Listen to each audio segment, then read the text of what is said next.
दरम्यान सुपारी घेतलेल्या पक्षांनी कशासाठी नाराज व्हावं असा सवाल राऊत विचारतायत। शिंदे आणि राज ठाकरेंचा पक्ष हा सुपाऱ्या घेऊन निर्माण झालेला पक्ष आहे। शिवसेना आणि राष्ट्रवादी कमकुवत करण्याची सुपारी या दोन पक्षांना दिली गेल्याचा आरोप संजय राऊत यांनी केला आहे।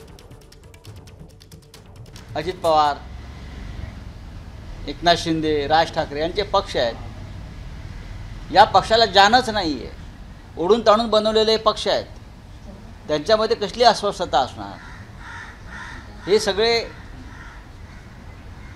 सुपाऱ्या घेऊन निर्माण झालेले पक्ष आहेत। तिन्ही पक्ष एका भयातून निर्माण झालेले पक्ष आहेत आणि त्यांना जे काम दिलेलं आहे की शिवसेना आणि शरद पवार साहेबांचे राष्ट्रवादी काँग्रेस यांच्यावरती हल्ले करा, त्यांना कमजोर करा, या त्यांना तिघांना दिलेल्या सुपाऱ्या आहेत। आणि त्या सुपाऱ्या त्यांनी यासाठी स्वीकारल्या आहेत, नाहीतर आम्ही तुम्हाला तुरुंगात पाठवू, ईडी सीबीआयचा वापर करू। त्यातून निर्माण झालेल्या पक्षांनी अस्वस्थ कशा करता व्हायचं? तुम्हाला दिलेली ड्युटी जी आहे ते तुम्ही पूर्ण करा, पार करा। एबीपी माझा, उघडा डोळे बघा नीट।